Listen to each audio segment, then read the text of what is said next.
And what is going on, everybody? Hope everybody is having a happy new year so far. And we are back for another fantasy football live show. We've been doing this pretty much throughout the whole entire season, and this is going to be our finale to recap and put a bow on what has been a really good 2025 fantasy football season overall. So, what we're going to do is we're going to get into our weekly studs and duds from week number 17. We'll also look at how our roster finished in our league that we were in. We were in the third place game, so hopefully we can at least finish out with the third place finish. We'll also look at the championship matchup between the Birds as well as Ben's best team. And then we'll kind of shift our gears into an overall season recap. We'll have our fantasy season awards. We do have a couple of categories. And then we'll also get into how the top five rankings finish from the quarterback, running back, the receiver, the tight end. We'll also look at the kickers and the defenses to give some special teams some love. And that will pretty much be it for the 2025 season. We'll briefly look ahead to the 2026 season, more of how the first round is, especially at the top of the draft, like who's going to be the number one overall pick and who could be some players heading into next season that could, who is in like the 10 plus round that could soar all the way up into being like a early to mid round pick heading into the 2026 season. So we have a stacked show for you. Let's go ahead and start with our weekly studs and duds from week number 17, championship week. So congratulations to everyone who won their league this year, whether that was a money league or just a league where you could just have some bragging rights. I was able to take home a championship in one of my leagues. My other league, I did end up in the toilet bowl. I did end up winning the toilet bowl. I did, get the first overall pick. So in my main money league, not that great of a year. I started out 1-7, was able to reel off overall to finish that season at 8-9. But in my other league, I was able to win the championship. So, and then in this league, you will find out I did finish in third place. So it's kind of a highs and lows overall, but that's just how the fantasy football season goes. So without further ado, let's go ahead and dive into our week 17 studs and duds, starting with the quarterback stud of the week. That's going to be Brock Purdy of the San Francisco 49ers. And what was a high scoring shootout between the 49ers and the Bears on Sunday night. Brock Purdy, we're going to get into the fantasy playoffs MVP. Brock Purdy, what a fantasy playoff run that he had the past couple of weeks, even with all the injuries that the 49ers have been dealing with, whether that was to George Kittle, to Brandon Ayuk, the wide receivers like Ricky Pearsall hasn't even been playing at all for the majority of the season. It's really been Jawan Jennings and Christian McCaffrey leading the way for this 49ers offense. But 303 passing yards, 3 passing touchdowns to go along with 6 rushing attempts, 28 rushing yards, as well as 2 rushing touchdowns. So overall, on that win against the Bears on Sunday night, Purdy finished with 5 overall touchdowns, He did have 37.92 fantasy points. So if you did have Brock Purdy in your playoffs, he was definitely a real good stud and a quarterback. I know that Trevor Lawrence was also a phenomenal quarterback down the stretch there. So Brock Purdy earns our final quarterback stud from week 17. Now let's move on to our running back stud of week 17. That's going to be Bijan Robinson of the Atlanta Falcons. You also could have done like Ramondre Stevenson. I know that Stevenson had 2 rushing touchdowns in the Patriots blowout win over the Jets. You also had Derrick Henry have himself a game like 4 touchdowns, over 200 rushing yards, over 45 fantasy points. So it's kind of a neck and neck. Overall, though, I did go with Bijan Robinson. Especially, I saw like a lot of tweets saying like Bijan Robinson won me my league, as well as Derrick Henry won your league if you did have him on your championship roster. But Bijan finished the game with the Falcons in their huge win on Monday night against Los Angeles Rams. 22 rushing attempts, 195 rushing yards, as well as 1 rushing touchdown. He also ended the day with 5 receptions, 34 yards. His first touchdown was a receiving touchdown, even with really the tumultuous quarterbacks that they have, both Kirk Cousins and Michael Penix this season. But Bijan Robinson, easily a top 3 fantasy running back this season. Finished the day with 41.9 fantasy points, so he does earn our running back stud of the week. Now let's move on to our wide receiver stud. That's going to be Stephon Diggs, the wide receiver from the Patriots. 6 receptions, 101 yards, and 1 touchdown, like I mentioned, in the Patriots blowout win to clinch the AFC East against the New York Jets, especially with the Bills losing to the Eagles on that late 2-point conversion. 22.1 fantasy points. So Stephon Diggs, I know that he has a lot of off-the-field news, but this could definitely be a wide receiver heading into 2026 if he is back on the Patriots, especially with the way that Drake May has been performing. Drake May could easily be the MVP this season in the NFL, but Stephon Diggs, really a nice addition if you drafted him or if he was one of your waiver wire pickups. Stephon Diggs, definitely a league winner the rest of the way in the playoffs. Now let's move on to the tight end stud. I know that it was pretty much expected, especially with the matchup against the Cincinnati Bengals. We definitely talked about Trey McBride's matchup going up against the Bengals defense that have allowed the most points to tight ends, whether that's points, yardage-wise. It was a slow start overall in the first half, but in the second half, and especially in the fourth quarter, he was able to finish his day with 10 receptions, 76 yards, and a receiving touchdown to get him to 23.6 fantasy points on the day. So if you had McBride throughout the whole entire season, he was pretty much drafted as the number 1 overall tight end. He as well finished as the number 1 tight end, which we'll get into our rankings at the end of the show. Now that is our studs of the week. Now let's go on to our duds of the week. And the first dud is going to be Jalen Hurts in that low-scoring game in Buffalo between the Bills and the Eagles. Only 110 passing yards. He did get that 1 passing touchdown. If it wasn't for that, it would have been like 5 fantasy points. A lot of turnovers in this game. Only 3 rushing attempts, 5 yards. You didn't get the push touchdown to really get him to that double digits that you really needed it to. But Jalen Hurts' overall dud performance on Sunday in Buffalo, as he did finish the game with 8.9 fantasy points. Moving on to the running back dud for back-to-back weeks, it is going to be Josh Jacobs of the Green Bay Packers. A slow end of the season for Josh Jacobs. Only 4 rushing attempts for 3 yards, 1.3 fantasy points. Really nothing to be said about him. Just a disappointing overall fantasy playoffs. I think that last week when we mentioned him, he only had around like 5 fantasy points. Just hasn't been the same running back. He has been dealing with an injury, which could have put into these numbers. But Josh Jacobs, overall running back dud for week 17. Moving on to our wide receiver dud, that's going to be Ladd McConkey of the Los Angeles Chargers. You can see it there, 1 reception, 31 yards, and 4.62 fantasy points. It was a tough matchup against the number 2 overall defense in fantasy football in the Houston Texans. But to only get 4.62 fantasy points, I mean, if you played in non-PPR formats, it was even worse. So in PPR formats, that 1 big catch was pretty much it for Ladd McConkey in the Chargers. Really offense overall outside of Amari Hampton really couldn't move the football effectively.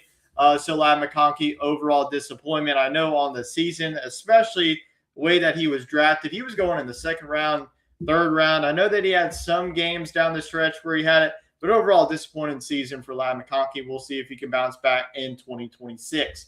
Moving on to the tight end dud, that's going to be Taysom Hill of the New Orleans Saints. I know I had a buddy of mine that just threw a shot in the dark looking for Taysom Hill to put up, a couple of points. I know last week in the Saints win in week 16, Taysom Hill had his best performance on the fantasy season. He finished with 15 points, but most of those points came on that passing touchdown against the New York Jets. This game against the Titans, as good as the Saints offense have looked, especially with Tyler Shuck, we saw Chris Olave get a touchdown. Audric Esme also got a touchdown, but Taysom Hill didn't really get anything in this one. 0 receptions, and that goes to 0 fantasy points. So that is it for our studs and duds. We will definitely bring that back in 2026.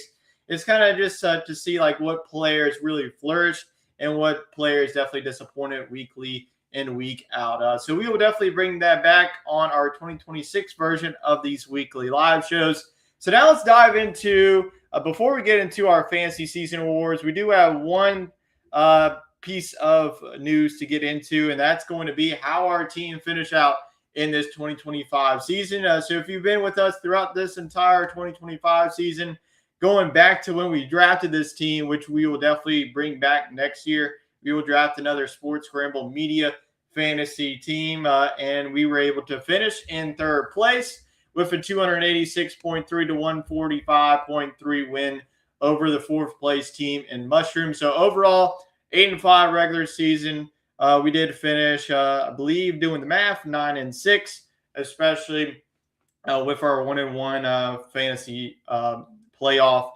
So we did, if you weren't with us throughout the whole entire season, especially the past couple of weeks in the playoffs, we did lose to the Birds in the first round. We got bumped down to the consolation bracket, which was the third place game against Mushrooms. How ESPN does it in some leagues, it's a 2-week league. So this was week 16 and week 17. So pretty dominant performance, as you can see from our quarterback. Trevor Lawrence was definitely sensational once again. I know that in week 16, he had 30 fantasy points. In week 15, he had 40. But looking at the quarterback matchups, Patrick Mahomes, that he had 0 points. Maybe he's just not checking his overall roster at this point. But Trevor Lawrence for us, 23.12 points, and the Jags win over the Colts on Sunday afternoon. The running backs for us, Saquon Barkley, we will definitely talk about him when we look at the overall disappointment for the season. Saquon Barkley with only 6.8 points. Chase Brown, a slow start to his fantasy season, really finished strong, especially with the return of Joe Burrow. He finished the day with 29.1 fantasy points. Looking at his running backs, he had Bijan Robinson with 39.9, Kamani Vidal with a giant goose egg against the Texans. Look at the receivers. Really good wide receiver outings for us. JSN, 16.2. Christian Watson with 22.3. His wide receivers, pretty dud performances overall. Drake London with 1.4. That was definitely a disappointing outing for Drake London, especially how well the Atlanta Falcons offense played well. I guess one player would be Bijan Robinson. Devontae Smith, only 4.5 points. Overall, just not great of an outing if you had anybody, except if you did have Dallas Goedert. Goddard didn't get the lone touchdown in that game. Tight ends wise, pretty even. Tyler Warren with 9.3. Travis Kelce had 8.6. And look at the flex spots, pretty even as well. Wan'Dale Robinson, that he had 22.3. RJ Harvey, definitely one of the top rookies overall in this fantasy season, 18.6 points in their win against the Chiefs to really wrap up the number 1 seed at this point. The Broncos with a win really clinches that this week.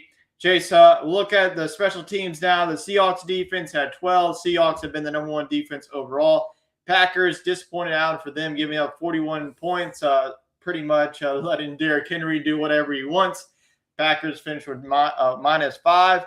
And the 2 kickers, Chase McLaughlin and Eddie Pinheiro. Pinheiro only had 6 because Brock Purdy was really finding the end zone in every single drive. Chase McLaughlin, overall disappointing season. I mean, the Buccaneers have downright been terrible for it feels like the past month or so. Only 4 points for him. So the week 17 total was 141.42 for us, 77.7 for his week 17 total. Looking at the overall bench, I mean, there's not really much we could have done. We probably should. I mean, Amari Hampton over Saquon Barkley was really the only move that was going to get us more points. But going with Christian Watson over Emeka Egbuka was definitely the right call because Egbuka only had 5. And really outside of that, we were originally going to start Chris Rodriguez in a really nice matchup against the Cowboys. Rodriguez was listed out. So we did go with RJ Harvey. So all in all, a nice season for us as we do finish 3rd place overall. Now let's go on to the championship. And this was an upset, in my opinion. The Birds sitting at 11-2 overall the season was pretty much unbeatable. But it was actually Ben's best team taking the championship. 336.44 to 318.44. We'll quickly just go through some of the top performers for both teams. So you see Ben's best team had Christian McCaffrey with 28, Derrick Henry with 45, Chris Olave had 25, and DeAndre Swift had 21. Looking at the Bird side, Drake May had 32. And really the rest of his performers, like James Cook, he usually does well, had a dud game. Same with Kyle Pitts and Courtland Sutton. Puka Nacua honestly held in check with 15 points. I mean, Puka Nacua has easily scored over 20-plus fantasy points. One of his best players actually was Brandon Aubrey, the kicker. So Ben's best team wins in week 17, 161 to 123. So that was how the league shaked out in this 2025 season. So Ben's best team finished in 1st.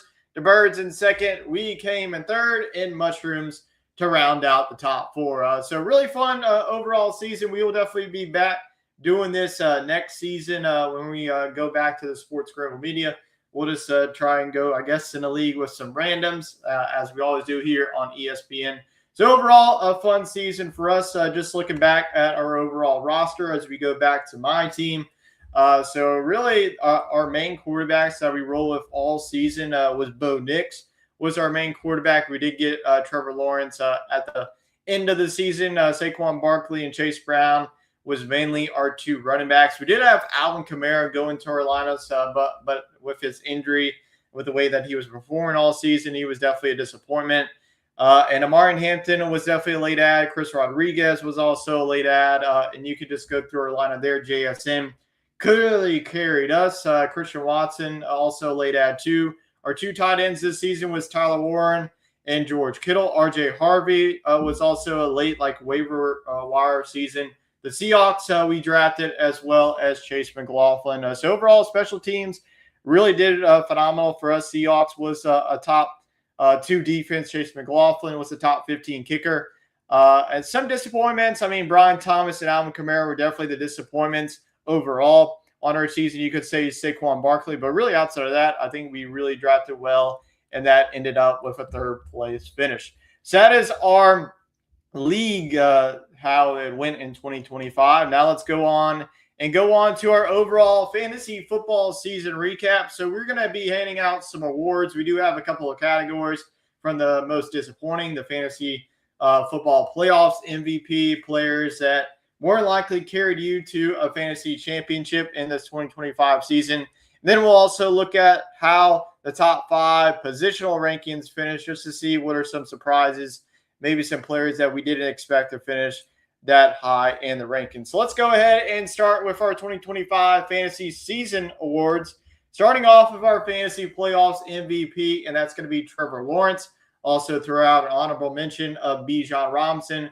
For overall in the fantasy football playoffs, obviously you could have also gone with Brock Purdy in this category, but it just felt like Trevor Lawrence was very consistent for the last month in the season to really win you your fantasy championships. If you did have Trevor Lawrence, and more than likely, you probably picked up Trevor Lawrence late in the season, because Trevor Lawrence early on in the season, especially with the new additions in the offense, Brian Thomas was also starting off slow. Travis Hunter was dealing with a couple of injuries. Travis Etienne also started off slow. So overall, a slow start for the Jacksonville Jaguars. That was definitely flipped around at the midway point of the season. That's where Jacksonville really still in the thick of the AFC South race with the Houston Texans. But overall, in the fantasy playoffs, Trevor Lawrence was a stud. Like I mentioned, in week 1, the fantasy playoffs, he dropped over 40 fantasy points. In week 2, he dropped 30. And then this past week, in week 17, he finished right around 23 fantasy points.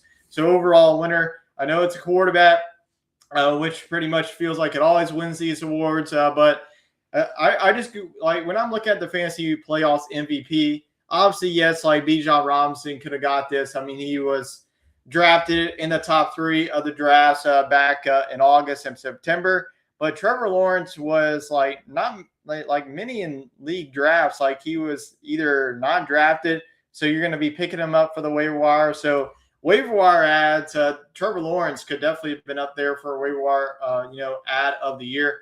But his overall fantasy playoffs was definitely sensational, along with Brock Purdy and Bijan Robinson. But I just had to give this award to Trevor Lawrence, the quarterback for the Jacksonville Jaguars. We will move on to our next one, to our waiver wire pickup of the year. And that's going to be Michael Wilson, wide receiver of the Arizona Cardinals. And especially with having no Marvin Harrison Jr., you didn't even have Kyler Murray for the majority of this season.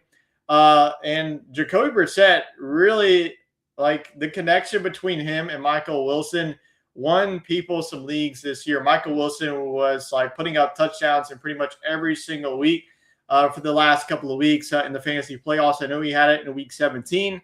In the championship week, he did finish with a touchdown in that game against the Cincinnati Bengals.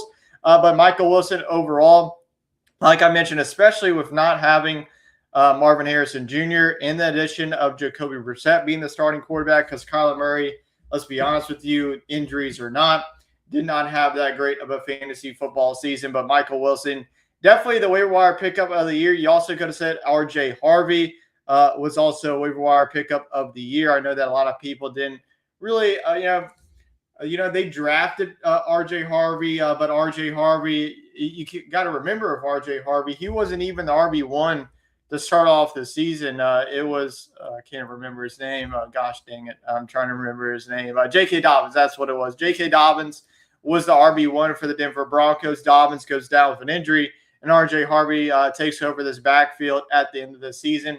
So that's honorable mention for me, R.J. Harvey, especially. Like I mentioned, he was mainly draftable, but a lot of people dropped him, especially J.K. Dobbins taking over that backfield. But Michael Wilson was clearly the waiver wire pickup of the year. Now let's move on to our fantasy rookie of the year. This was a two-horse race, and actually three-horse race. You could also bring up Harold Fannin and R.J. Harvey. But I am going to go Jackson Dart. I know that the past couple of weeks it was a slow start. He dealt with a concussion. He was out for 2 weeks. Then he came back. It was kind of dud performances, especially the last one that he had. I know that he had, like in week 16, like only one fantasy point. But overall, Jackson Dart at the quarterback position as well. Like looking at the running backs, obviously like running backs, you could find a ton of running backs. Tight ends are very thin. That's why I thought about going with Harold Fannin, especially of how dominant he was in that Cleveland Browns offense. But how thin that the quarterbacks were this year, you had the top of the litter. You had some hidden gems like Brock Purdy, Trevor Lawrence. But Jackson Dart at the quarterback position was definitely consistent early on the season. I know that he fell off, but overall, I am going to give the fantasy rookie of the year to Jackson Dart. Now let's move on to our fantasy breakout player of the year. I know that you could also, go to Drake May for this breakout player of the year. Like I mentioned, it's more than likely going to be his MVP, whether that's going to be Matthew Stafford or Drake May winning the MVP overall for the NFL season. But I'm going to give it to Chris Olave. Chris Olave was definitely a headache when Derek Carr was the starting quarterback in this offense. Tyler Shuck. Just looking at the quarterback position for the Saints, Spencer Rattler got the start for the first couple of games for New Orleans. They started off slow. They were like 1-6 at one point. Then they went to Tyler Shuck.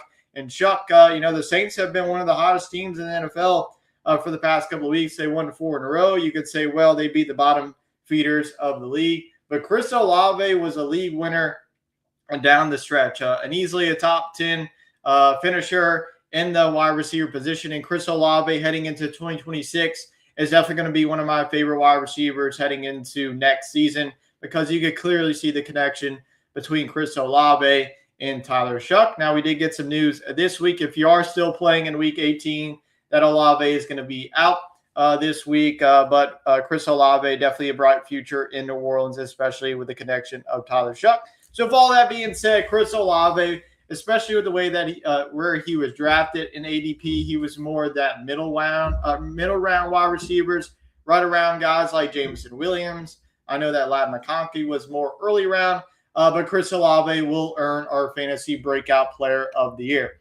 Now let's go on to our most disappointing fantasy player of the year, and that is easily going to be Justin Jefferson, especially of how early a lot of fantasy managers were drafting Justin Jefferson.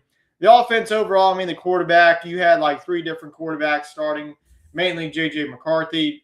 J.J. McCarthy coming back from injury. He missed out on his entire rookie season, and then he dealt with more injuries too. But overall, Justin Jefferson definitely going to be a question mark heading into the 2026 season. Do we see a bounce back, or do we just see the same old? Because the talent is definitely there to be a top 5 fantasy wide receiver. Season in, season out. He was able to do it last season with Sam Darnold. Darnold goes to the Seattle Seahawks, and then I think that a lot of people heading into this season were still have hope that he was going to be a top 5 fantasy wide receiver. He did have some big games, week in and week out, but overall a disappointment for the wide receiver position. I know that another wide receiver that you could have said that was the most disappointing was Brian Thomas, the wide receiver for the Jacksonville Jaguars. Brian Thomas was going at the end of the first round, early second round, and he just could not put it together in an offense that, like I mentioned, started off slow, but at the end of the season, it was actually Jacoby Myers and Parker Washington taking over that wide receiver group, especially with Travis Hunter being out for the season. Brian Thomas just didn't have the overall season that we expected in fantasy terms. Quarterback disappointment that you could have said was Lamar Jackson. as talented as the Ravens offense was last year, it's pretty much the same offense this year. You still had Derrick Henry. You still had Mark Andrews. Zay Flowers was still your wide receiver one. But Lamar Jackson was going as early as quarterback 2 in drafts. It was Josh Allen, and then it was Lamar Jackson being your quarterback 2. And Lamar Jackson overall finished as a quarterback like 25, 26. So that was definitely a disappointment. Tight end disappointment. You could go right back to Minnesota and TJ Hockenson, because I know that TJ Hockenson was going right behind guys at the top of the tight ends. Like he was going after Trey McBride as well as George Kittle. He was like the number 3 or number 4 tight end going off the boards there. So TJ Hockenson, another disappointment. I know a running back disappointment. You can go back right to the top of the draft. Saquon Barkley coming off an historic season in 2024. He was going as either the running back number 1, the running back 2 or 3, and he didn't even finish in the top 5 of that. So definitely a disappointing season for Saquon Barkley. You could clearly see the offense change at times this season. So that overall is my disappointing players by position. But overall, we did have to give the most disappointing fantasy player of this 2025 season to Justin Jefferson, wide receiver of the Minnesota Vikings. Now that is it for our season awards. Let's go ahead and dive into how the rankings finish, the top 5 finishers in each position. We're going to give you the quarterback, the running back, receiver, tight end, kicker, as well as the defenses. So let's go ahead and start off with the quarterbacks. So your top 5 quarterbacks, this is according to ESPN, because this is pretty much the fantasy app. I know that a lot of people use Sleeper, Yahoo, NFL.com. So this could definitely change just depending on what formats as well. This is also depending on if you play a non-PPR, standard, PPR. These rankings are based on PPR format. So looking at the 2025 fantasy top 5 quarterbacks and how things finish out, looking at number 1 was Josh Allen of the Buffalo Bills. That's really no surprise. I mean, the drafts, Josh Allen was pretty much going as the quarterback 1 in every single draft. I know a lot of people went with Lamar Jackson, maybe Jalen Hurts over him. But Josh Allen does finish as the QB1 for this 2025 season.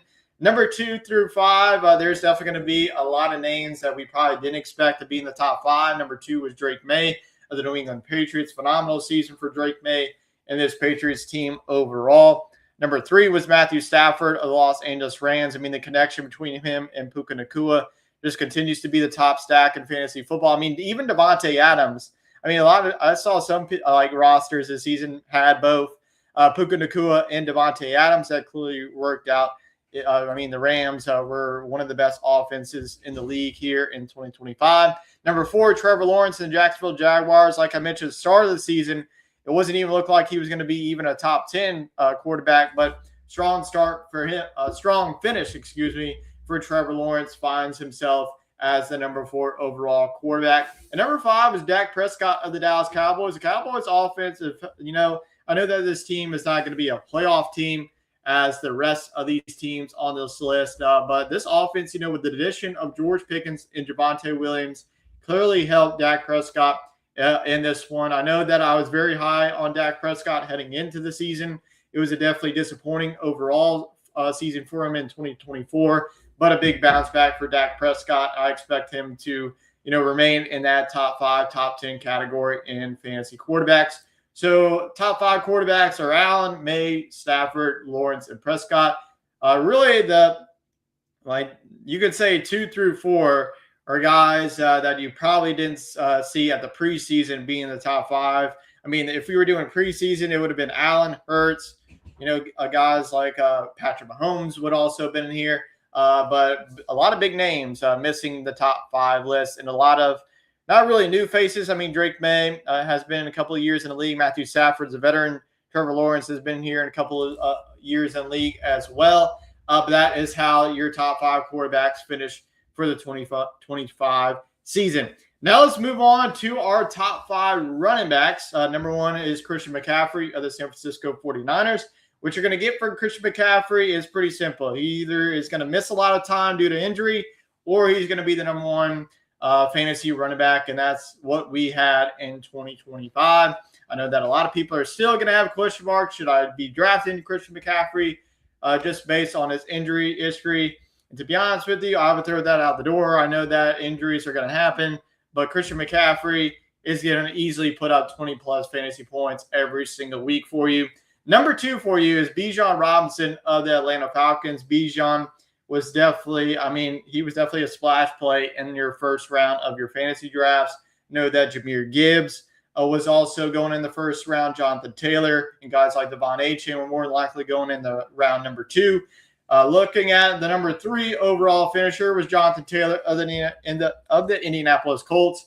Really a strong start for Jonathan Taylor's season, and it kind of crumbled down, especially with the injury to Daniel Jones. Then you saw Phillip Rivers come back to the NFL. Looks like Phillip Rivers' career is over for good. I don't think he's going to be coming back after his 2-game stint with the Colts in this one. But Jonathan Taylor, if you can get Daniel Jones back in this offense, I think Jonathan Taylor is going to be right back in this top 5 offense. With the quarterback injuries didn't help his case. I know that Jonathan Taylor was able to get a touchdown in Week 17 during the championship weekend. So it was an overall fall of the cliff for Jonathan Taylor, but Jonathan Taylor was definitely a name that I was kind of hesitant heading into the season. He definitely proved me wrong in 2025.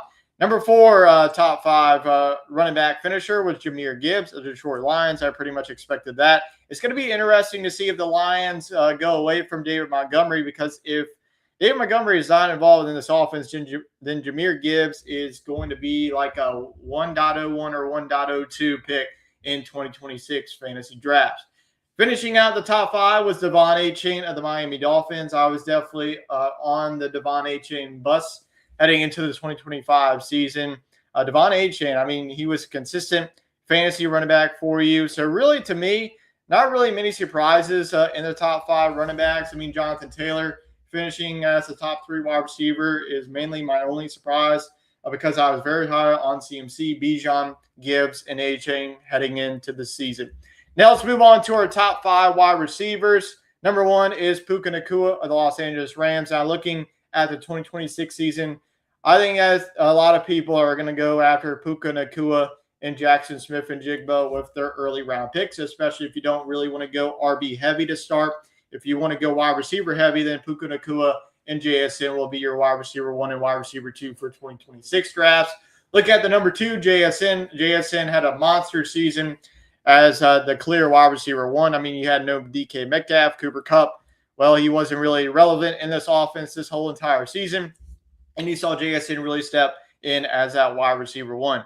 Your number 3 was Amon-Ra St. Brown, the wide receiver for the Detroit Lions. Amon-Ra St. Brown had like a clear stretch at some point of just like touchdown after touchdown after touchdown. He even had a couple of weeks where he had 2, receiving touchdowns as well as 3 receiving touchdowns. So overall, this has just been Mr. Consistent in fantasy football for the past couple of seasons. So once again, I would also, look at drafting Amon-Ra St. Brown. He's going to be a guy probably going in the late first round, early second round in 2026.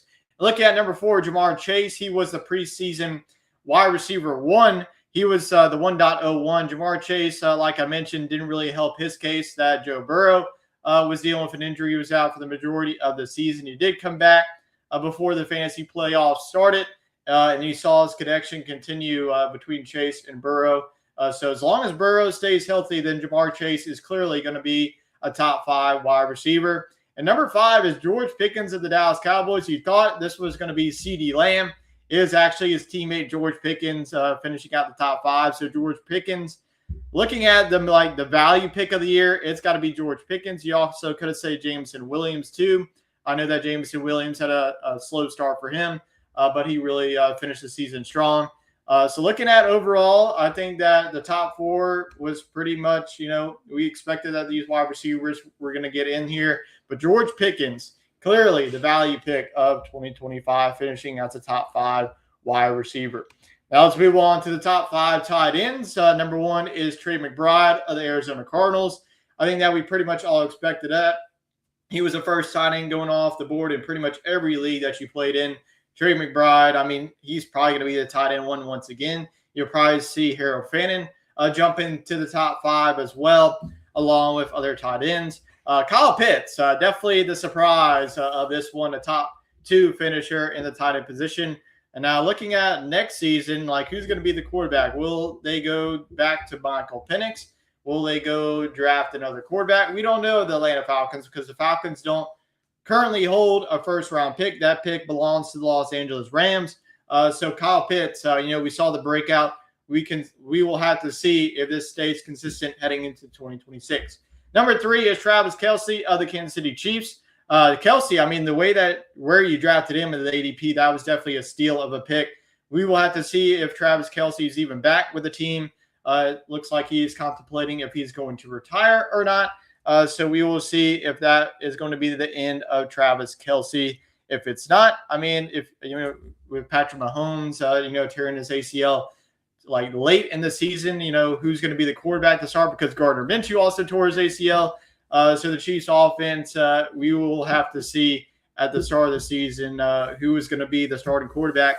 And is Travis Kelce going to be retiring after the season concludes? Number 4 tight end of the season was Jake Ferguson of the Dallas Cowboys. I know that it was a slow finish for Jake Ferguson, but whenever you saw the injuries to CeeDee Lamb, Jake Ferguson really stepped up to being one of the best fantasy tight ends of the season. So Jake Ferguson, even with the slow finishes, still finishes as a top 5 tight end.